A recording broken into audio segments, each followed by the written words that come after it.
Well, after 4 great rounds of Magic here, we are back. We have round 5 getting ready to get paired up and live for everybody. This will be our final round before we cut to top 4. Anders, tell us a little bit, where are we standing with our standings? How is the shape of the format looking right now? Yeah, I'll be right with you. So, after round four, we have Ben White. Still haven't dropped the game with his I forgot to put Coco in my deck. Then we have two players, the 3-1, Fade to Black and Tiathas. Both on their. Let me check. Let me check. The Fade to red Black black is deck? on the red black, and Ciathas is, I believe, also on red black. Let me just double check that. Yeah, it's also red black. Right. So that seems to be the hot on their heels. Then we have a bunch of people on 2-2, and I'm not going to do any kind of attempt at who's going to make that tiebreaker scrum. Yeah, it looks like a really crowded pack there at 2-2. Probably one, maybe two players make it in at 3-2. Yeah, I guess I two. think I guess two players.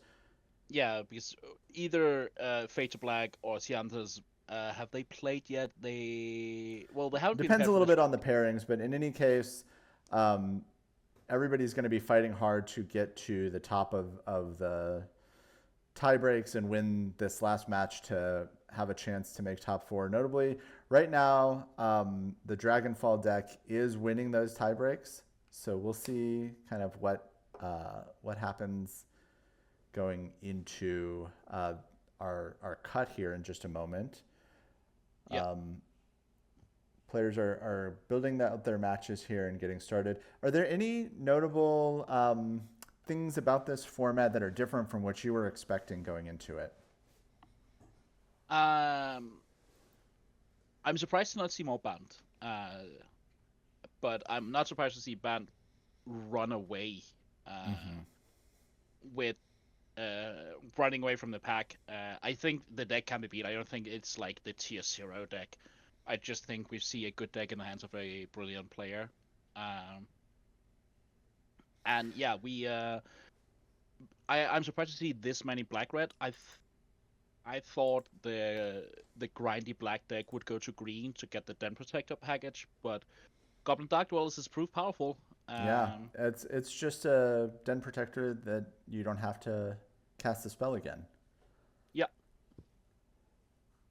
Um, so yeah. And I'm surprised to see some combo decks. Uh, they haven't been running away with anything, but they've made a great showing, and we've gotten to see some fun players. Uh, yeah, Yeah, and it's not a format that's super easy to do that with either to build a combo deck. So I love to see that kind of push for it. I'd love to join one of our red black players here today. Let's see. You said Fade to we Black is one of them. yeah. Fate to Black is versus Jacon, and we see Red Black versus Grula Taka. That's actually going to be really some interesting dynamics there. Let's see if they have found each other. They are there, All right, we're so gonna hopping right pop on in. into this match here, and it's already underway. We see a Birds of Paradise leading the way. Um, Yeah, Jacon is on this go wide attackers command deck we've seen a bit of. Um, and their records are Fate to Black is 3-1. I believe Jacon is 2-2. Yeah, but obviously having his breakers improved by facing a 3-1 player, so this is a win and maybe make the cut for Jacon. yeah, it's a good opportunity to you love to get paired up when you're in this spot. Yeah, definitely. Fate to Black with its stress. I mean, yeah, I think he would have preferred to roast something, but yeah, getting rid of an attacker's command is also worth it. And yeah, Yeah, that's a distress is lot of not for this damage. matchup. Distress is not for this matchup, and I imagine we will see them be leaving the sideboard or be left in the sideboard for the next games. Scion Spending 2 Summoner, mana. one of these cards that kind of you is an example of digging pretty deep to make the go wide strategy work. I think not Yeah, necessarily the first card you want to put in your deck, but it does a serviceable job of creating a wide board that benefits from Atarka's commands and bushwhackers. yeah, definitely. Um,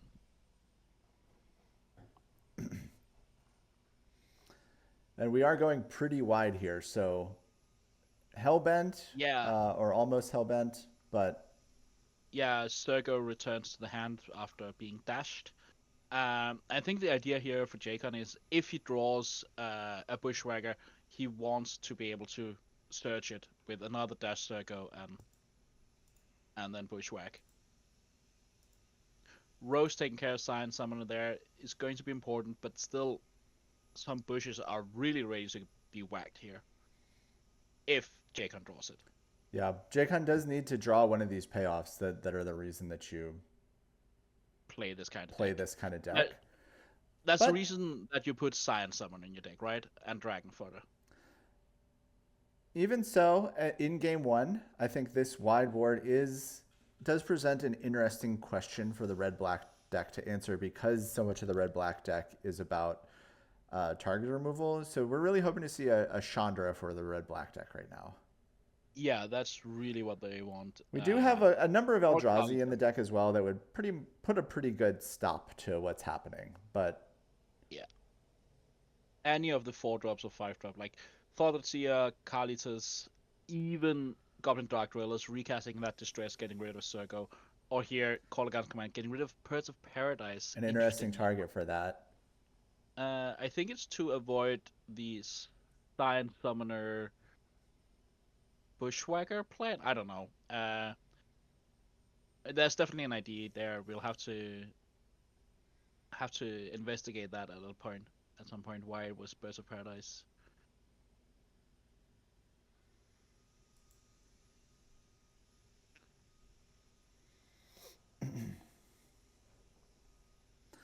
The red black deck, being only 2 colors, also does a good job of dodging some of the land destruction hate in this format. And we have a set of blast miners in the sideboard for this Atarka's deck, but True. they're not at their best here.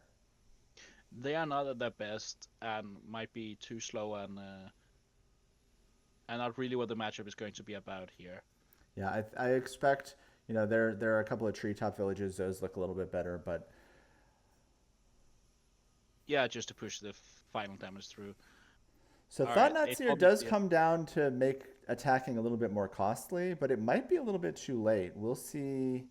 I mean, right now it's still doing the job, but we're 1 or 2 cards away from JCon making this a real problem. Yeah, I mean, and Jacon can just right-click attack with all here. If there's an attacker command on the other side of the board, then Yeah, that's nothing that's all matters. she wrote. And there it Yeah, it is. is all she wrote. Well, well, So I okay. expect that's the end of the game. Can't force sees the top of the deck.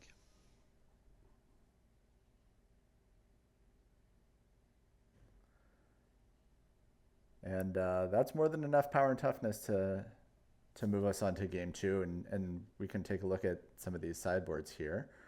Yeah. Starting with the red green deck, we mentioned the treetop village. What else are we seeing here? Potentially the Wild Redeemers just to. I'll circle back to that later, but I think they'll make a difference. I think you need to board in roast. You're not happy about doing it, but you kind of need to because of the Thought-Seers, the Kalitases, and whatnot. Yeah, it's Um, a tough situation because your deck is at its best when you're attacking early and finishing the game. I mean, it's one of these situations where bringing in roast does help you kill those, but does it stop you from getting aggressive enough to where that you can cross the finish line? I think what you want to do is you want to cut the incinerates because there's no creatures on the other side of the board Hmm. that you want to incinerate, and having incinerate in your deck just to go to face is going to be. I mean, it can come up. It can be. We might see a rose stuck in hand versus a fate to black on 3 life, but shoot me if that So, happens. meanwhile, getting back to those Vile Redeemers, we do see 3 damnation in the sideboard under the red black deck, and those almost certainly are coming in, right? Yes, those are certainly coming in. And they changed nicely 1-1 for the 3 distresses. Maybe even some death marks. I can't remember how many actual green creatures are on the other side of the board. Spurs of Paradise, Llanowar Elves. Sign Summoner is devoid. Yeah, so it's just And the a mana Wild Redeemer creatures, is it looks devoid. like. Yeah, so I don't think we will see Death Mark. So I think it's just the 3 Distress out, 3 Damnation in, maybe 1 Duress out, and a Tormenting Voice or a Blackmail in.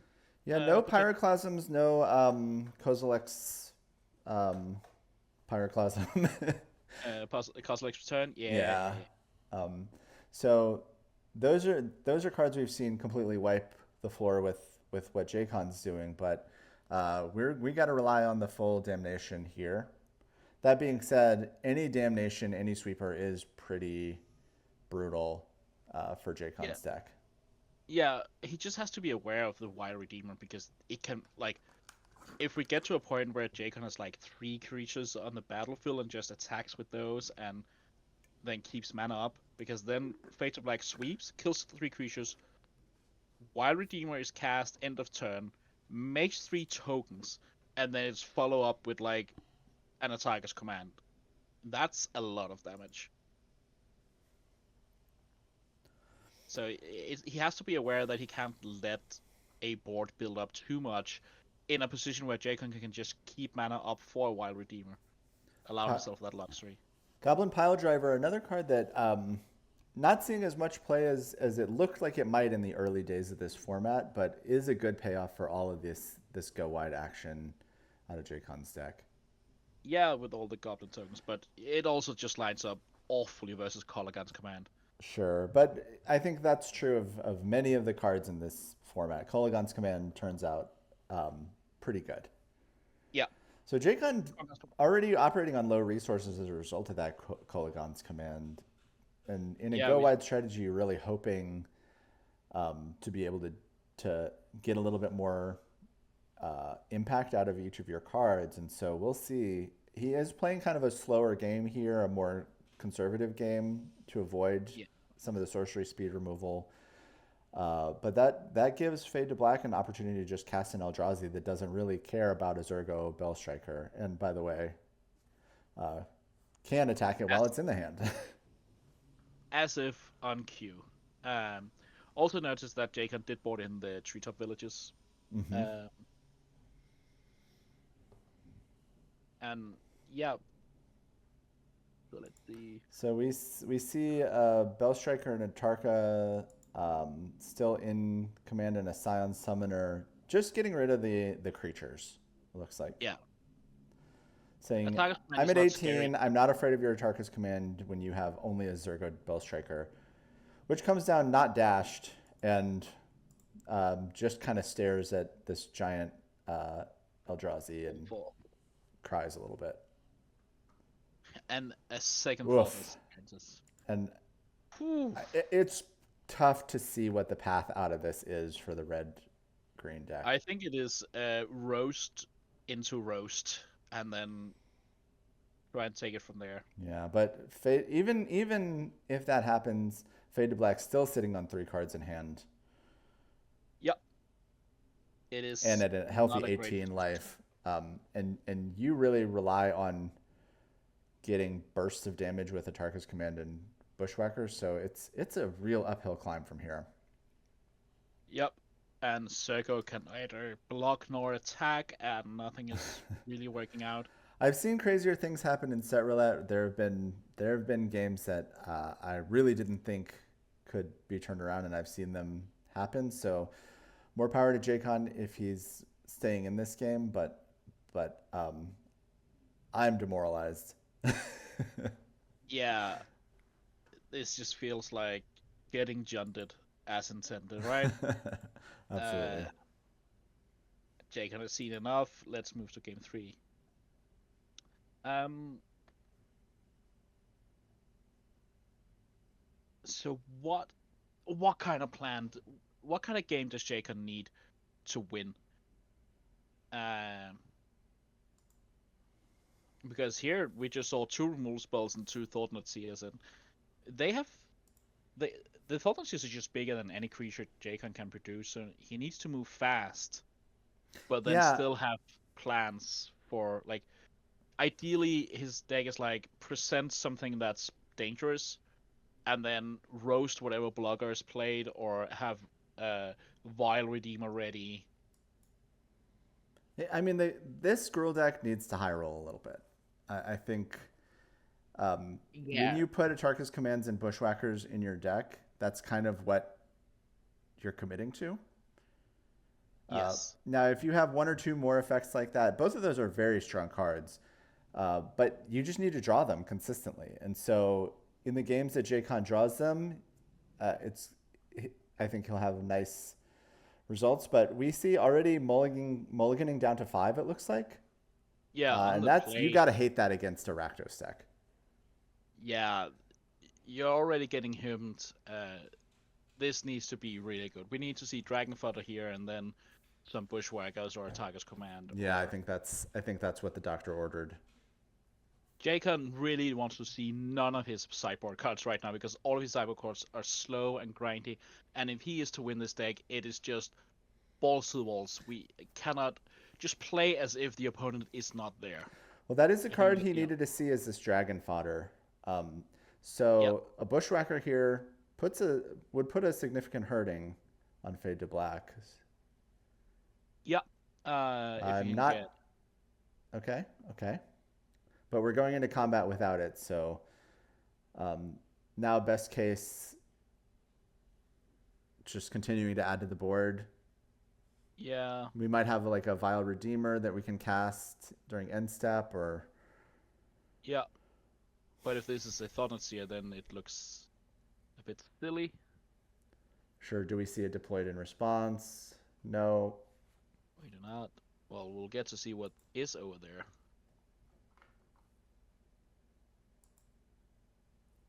Looks like it's 2 spells, but which spells?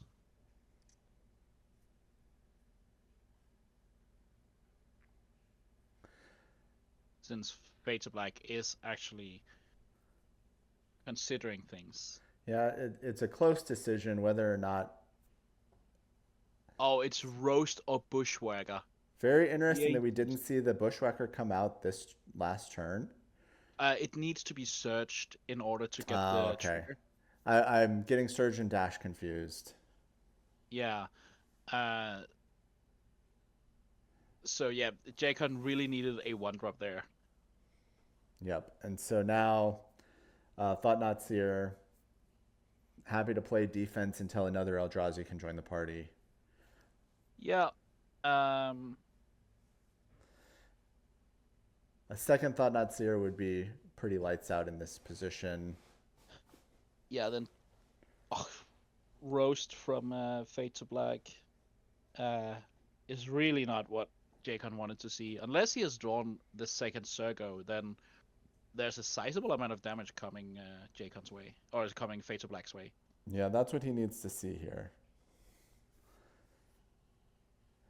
I think if Bushwhacker doesn't end up in play. Vile Redeemer.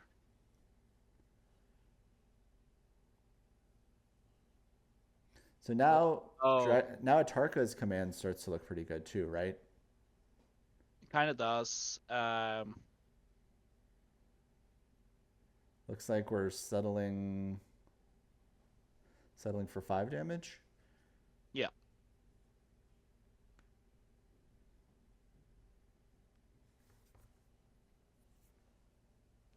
So, but with 8 life remaining, I do expect to see Fade to Black pump the brakes a little bit. Yeah, that was not a part of the plan. And we see Mindstone being cycled here. Fate to Black is not feeling comfortable right now. No. And if your opponent hasn't taken these incinerates out, then you're really not feeling comfortable. Yeah, that's the kickoff for it all. So we do see the alpha strike here. And that Jeez. has to make you That a is little scary. nervous. Because You have to block the you're Wild trading Redeemer. a 3-power creature for 2 damage, which puts Fade to 6. Oh, wow. Wow, which trades. That's Yeah, that's a brutal. that is not what the doctor And ordered. this is kind of what we talked about, right? If you are this Gruul deck, you need a high roll, and you can't Yeah, Thoughtseize the top of the deck, right? Atarka's Command is a powerful play from this deck at any point in which you have creatures in play. yeah. Fate to Black is just like I have 6 cards in hand. Why am I doing this badly? You know, Uh, Reckless Bushwhacker still sitting in hand, threatening, even a Damnation now. If he can surge that out, that's lights. he doesn't even need to search it. Uh, so Does it has a Damnation, natural haste? You're right. Yeah. it has haste in and of itself. So Damnation is just lights out. For Fate to Black. So Fade to Black here. What are we looking for? Um, Fate to Black is, I imagine he's Kalitas? considering. Yeah, there's Kalitas. He needs to have Kalitas and other stuff go right. Uh, he needs to decide which cards are he okay losing to. We only know the Bushwhacker out of 3 cards in Jacon's hand, 4 cards after their draw step. Okay, so we see this. Kolagon's Command discarding a card, but What can he have then? What so is this? Bushwhacker hitting the graveyard is not good news if you're Fade to Black. No, Bushwhacker was the worst card. Interesting. What can he have? Could have another Atarka's Command, could have an Incinerate, could have a Zergo. I'm thinking what Fate to Black has here. Oh yeah, Because yeah. that singular goblin token. Um, Yeah. GG's. that's a tough one. Yeah. Wow. So, like we said, despite Mulligan a to mulligan 5. to 5, uh, we do see the high roll come out of the red green deck. Yeah. Dang. Well, that was an exciting match, and that does do it for our Swiss. So I think we're going to take a short break. We're going to come back. We'll have I think our. we still have one more match. We have Taratra and Yunderbee still playing. Oh, okay. Well, then let's look at that. Um,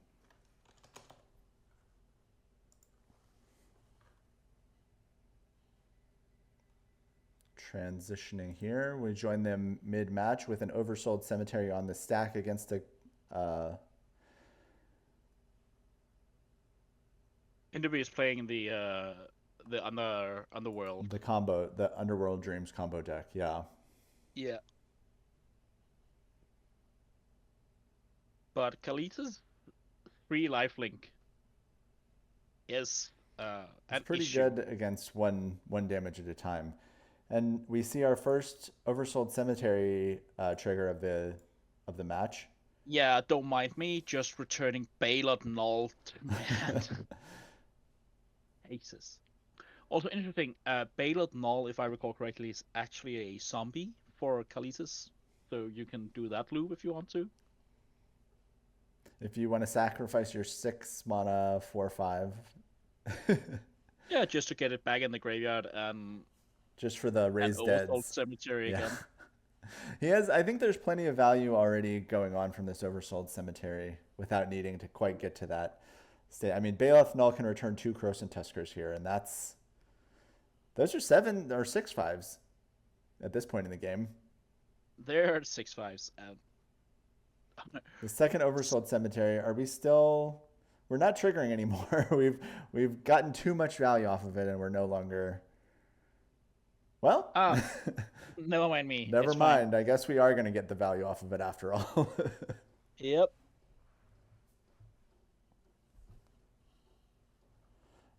Wheel and deal when you don't have an Underworld Dreams in play, not necessarily what you want to be doing.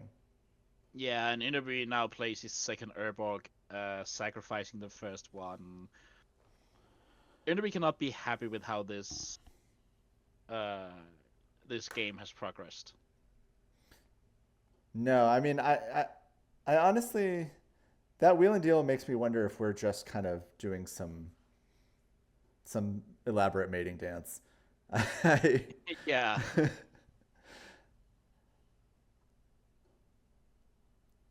Or maybe we're trying to deck Taradra. I I think that is a thing that could happen. I think that is what Innobi might actually consider is their best option. We've got a long way to go on that front with 27 cards left in the deck, and 2 wheel and deals already down. Yeah.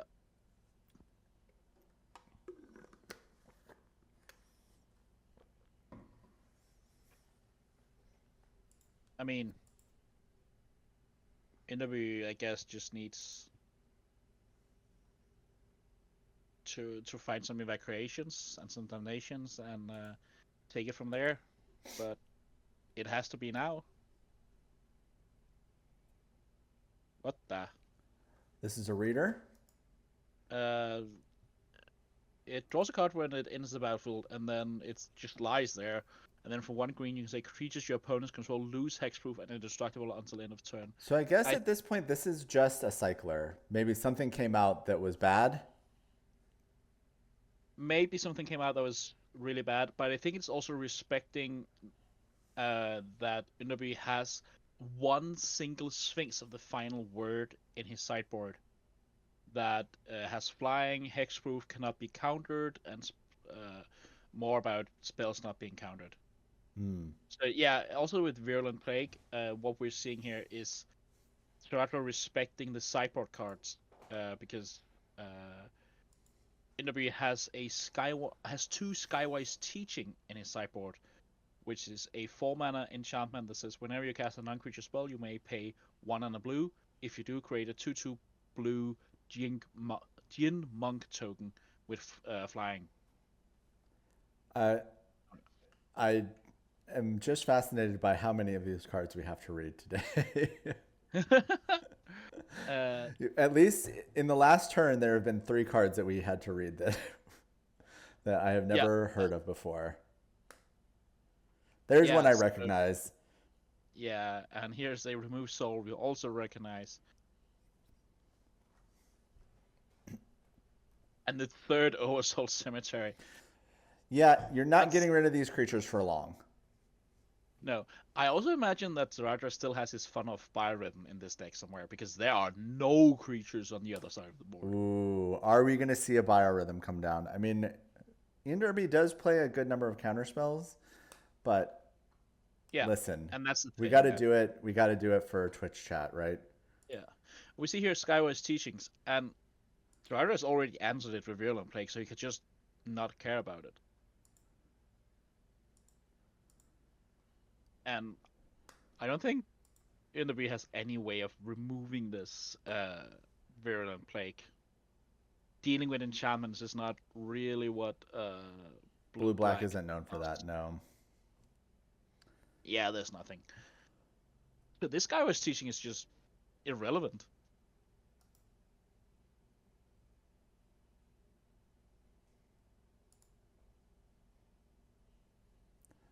Virulent Plague is a nice find from Taradra here. We've seen the decks like the Atarka deck that really rely a lot on going wide with tokens, and I think this is one that certainly slipped under my radar, and I think a lot of people probably didn't stumble upon while building.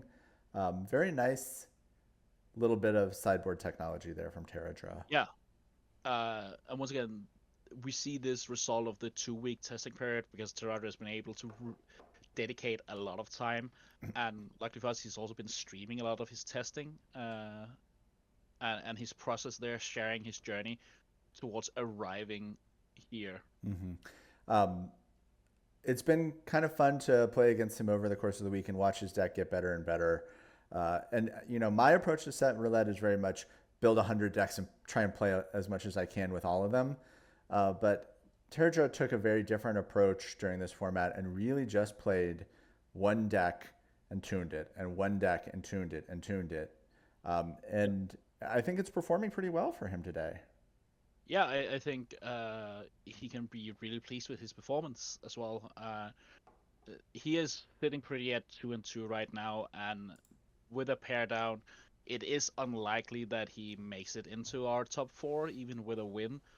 But 3-2 in your first Set Roulette, and building a deck that you found a deck that no one else found, and really perfected it.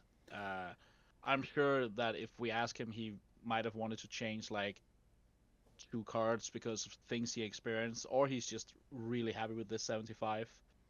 Uh, Hmm. One of the most tuned decks we've seen, definitely. Well, and watching his games, I think also the games that he's lost, we've seen him lose by the skin of his teeth, based on a few draws that just slightly went the wrong way.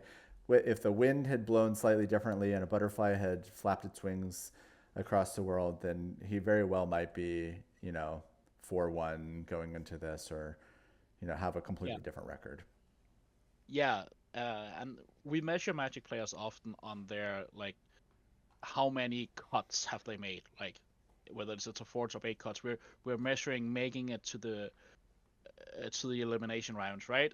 Uh, and sometimes that's just not doesn't tell the whole story because Toronto has definitely played well this event. Uh, I say as he is getting his 3 top village evacuated, but with another one sitting pretty ready to ask the question again next turn together with this Khalees that just re-enters. Yep, Um, it looks like Ian Derby is very much on the mill Terradra out plan right now. yeah, With Terradra at 22 life, he has more life than he has cards in deck, so these Underworld Dreams not looking too great. Um, and the Skyward Teaching certainly not accomplishing much. yeah, the Sky Seizing is not doing anything. So we're in full Turbo Fog mode at this point on the Dimmer side of the board. Yeah. Um, As the teachings triggers go on the stack over and over and over again just to taunt our player. yeah, yeah. We see a Den Protector. Once again, Lethal is on the board, and Enderby needs to do something. He has 2 draws to find. Does he have more evacuations? I'm not sure. One, two. There's one more evacuation. With the white borders, it's very easy to find them, and yeah. Yeah, that's who does. So we're just kind of grinding slowly. I do think it's quite the uphill climb, Yeah, and but that increases the clock yes, and but it also helps find answers, right? takes Taratha closer to Byron. Biorhythm, yeah.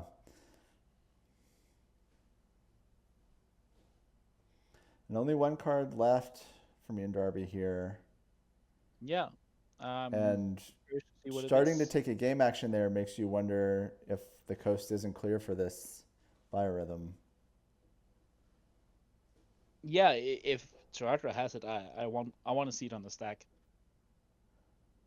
But he risked actually drawing the game because if he casts Biorhythm and Enderby evacuates in response, We've got uh, 4, 5, 6, 7, 8, 9, 10, 11. So one more land, and he can activate the treetop village in response. uh, yeah, or after evacuation resolves. But yes, yeah, It looks like we're just going to try and deal lethal damage and see if that last card is an evacuation again. yeah.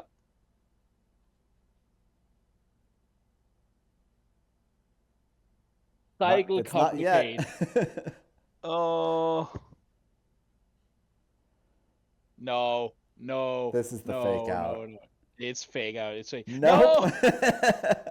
And we see another turn cycle here. Oh. Flipping the Den Protector. Sure. Taradra in desperate need of more cards and more value here. Yes, yes, that is. So that's the final evacuation. So Yeah, no now more evacuations, we just need a treetop village. and it's there. Yep.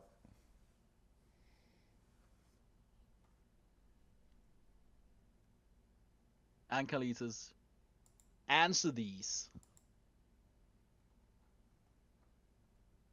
Yeah, answer this one as well. No more evacuations. What can Enderby have now? I think there's a single damnation left. No, there are 2 damnations left. So he can draw damnation and terror and live one more. No, he doesn't have terror. Yeah, I don't think he has a way to answer the treetop. Wheel and deal. I guess with enough wheeling and dealing, he might be decking Taradra. We needed I mean, we need to see another one. One more, and And a it's Howling good Mine, enough. right? No, Oh yeah, one because more. he'll draw 3 on his turn. So what? That would be quite the turnaround to complicate into the evacuation. Dang, sometimes you just need your 1-outers, right? Nah, Oh, okay. it didn't hit it. We packs it up and realize, yeah, I did not bring enough removal for this. But I think I actually love this build, this deck idea from NW. I think I would have just played more removal and less counter spells, just to respect creature lands. Yeah, creature land's a I, huge part of this format, absolutely.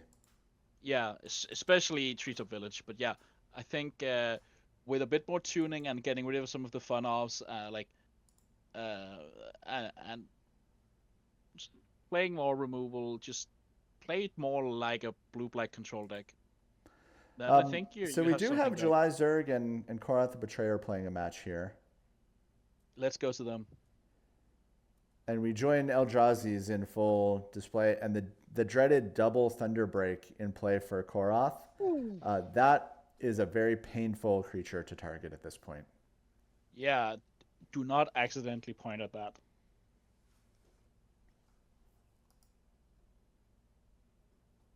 So it does account for abilities as well. Its trigger will double bolt the opponent at this point, and there we see it hit the stack. Yeah, You do ouch. have to sometimes get rid of them despite taking massive amounts of damage to do so. Yeah, unfortunately, but it is what it is. But now July Sir can then swing for 7. I mean, that's not unsubstantial.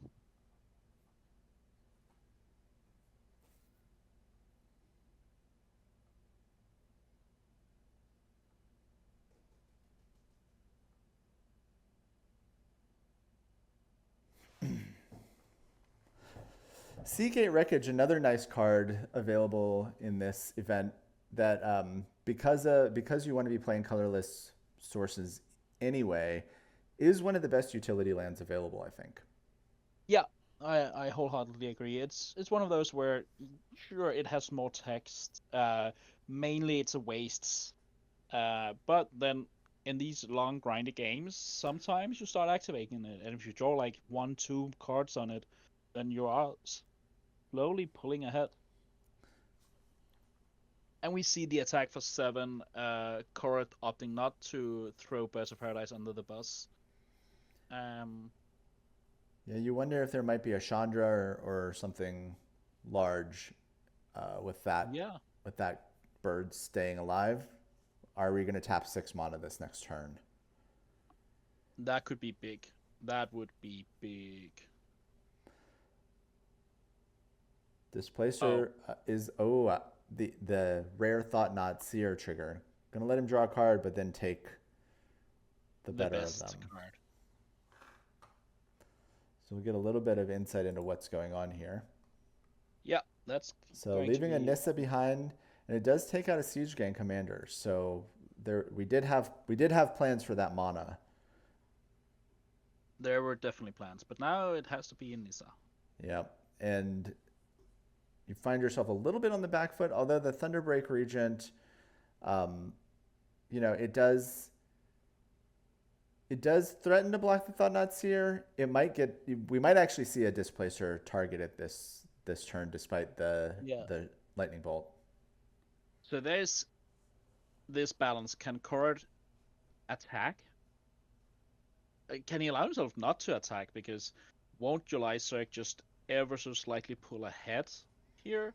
He has one unknown card in hand and is drawing more cards. And can do the Thought on Seer thing with the Displacer, and I Yeah, think interestingly, this with this birds out, you might deal more damage forcing your opponent to use the displacer than attacking here, but that birds isn't going anywhere, and you're going to have to attack at some point to win the game because the displacer is not going to deal all 9.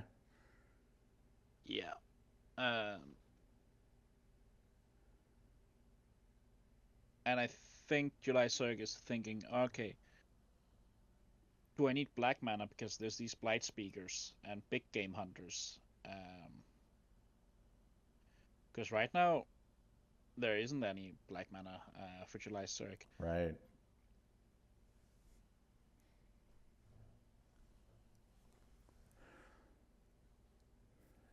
And then, Yeah, this is what kind of reach are we looking at out of this?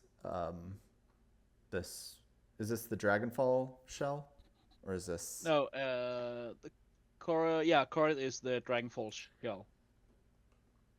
So there is some reach. There's the Siege Can command that just got discarded. Potentially some Dragon Chandra's? Tempest of the Chandras. Okay, July Zerg chooses to go to 4. 4 is more than 3. Importantly.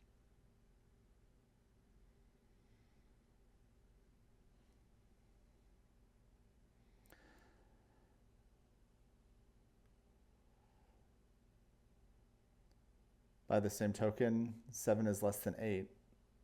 Yes. We do see a bird decide to eat it this time. Yeah, like Korra With does no not cards need in hand mana. and Thought Not Seer disrupting the draw step. You have to stem the bleeding. But Yes.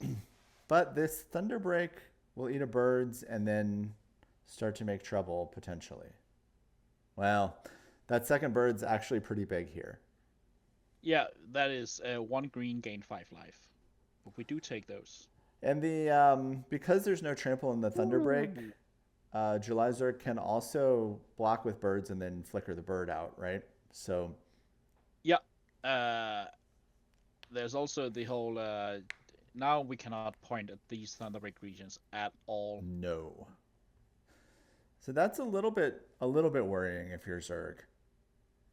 Yeah, it's not amazing. Big game hunter is no longer a thing we can draw. But I think even Riftwatcher is going to be big if that comes down. Hmm. Just block, flicker, gain the life, pull out of this. Yeah, we didn't see the Thought Knot. Or did we see the Thought Knot flicker? We didn't, right? Because We did not. there's no We did not. untapped and kind of paying full price for it with this second Thunderbreak coming down. Yeah. Probably the idea was to flicker that Birds of Paradise as a block. But boy, you wish your opponent had drawn anything else. Yes. There's also the idea of flickering out Your opponent's Thunderbreak to create a lethal not attack. the Thunderbreak, but the other creatures, so you can mount a counterattack. Mm-hmm. So we do see that bird block and blink. Yeah. And I think That this Thunderbreak next draw one- has made this game really interesting. Yeah. What I imagine we will see is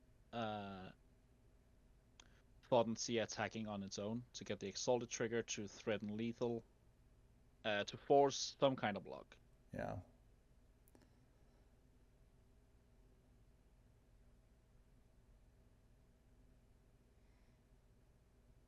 Korath is allowed to block with the plant token here. Yeah. July kind of wishing that they had another colorless source in this situation, right? Yes.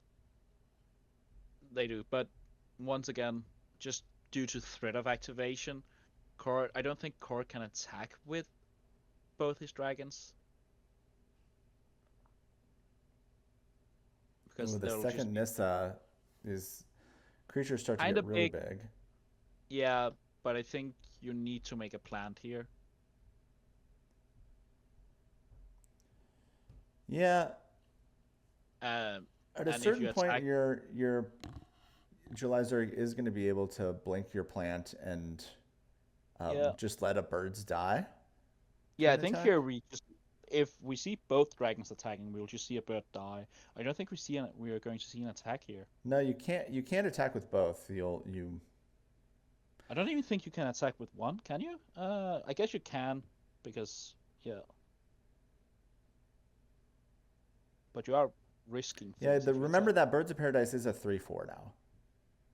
Yeah, So this is interesting. The Birds of Paradise attacks. I mean, this they can just blink the bird in this yeah, that situation. one I just flicker. Just yeah, They get kind of out here, wanted to get flicker that in any case, and so yeah. just gave them permission, kind of. True, true, true. Um, but these drag Thunderwave regions are, yeah, keyword big. They're big. Um, Our noble hierarchs are doing their best to make the Thought Not Seer keep up, but it's it's not quite working out, right? yeah. What July Zerg really truly wants is a even Rift Watcher, so he can gain enough life to start flicking these Thunderbreak regions and get that train going. Yeah, but Korath, he's one Chandra away from lethal here. Yes. This comes down to, does Jamie draw Rift Watcher or does Korra draw what's his face? Chandra. Yeah, I mean, in terms of July Zerg, there's a couple of great draws. One is just another colorless source, which lets Eldrazi Displacer activate twice, or Seagate Wreckage potentially activate. Um, it's it, and also, as you mentioned, the Rift Watcher is a good draw as well. So here's a removal spell. Ooh, that is big. That is big. And that displacer was really keeping everything in check. So now, Now we have a problem. what are we looking for? I mean, with one card in hand, you could see a Rift Watcher and another Here's a displacer, second colorless source. just right on time. Yeah, dang. 3 minutes left on the clock here for July Zerg as well. These players really using everything that they have, all their resources to get to the end of this match. Yeah, they have grounded out. Yeah, And that's it. July Strike packs up because what will happen next on his Nisa will just -2 and the right click attack with all the flyers, because then birds jump dragon, and Birds of Paradise sneaks in for the singular 1 damage. So very, very close match. They don't come much closer than that. No, that looked great. Yeah. Well, that was a great way to end our Swiss. We do have kind of final standings here coming up, but before we get into that, we're going to take a quick break, come back, maybe even look at some deck text from a competitor here on the other side of the break. But for now, this has been the Swiss portion of our Set Roulette event for the summer, and we'll see you in just a few minutes with more action.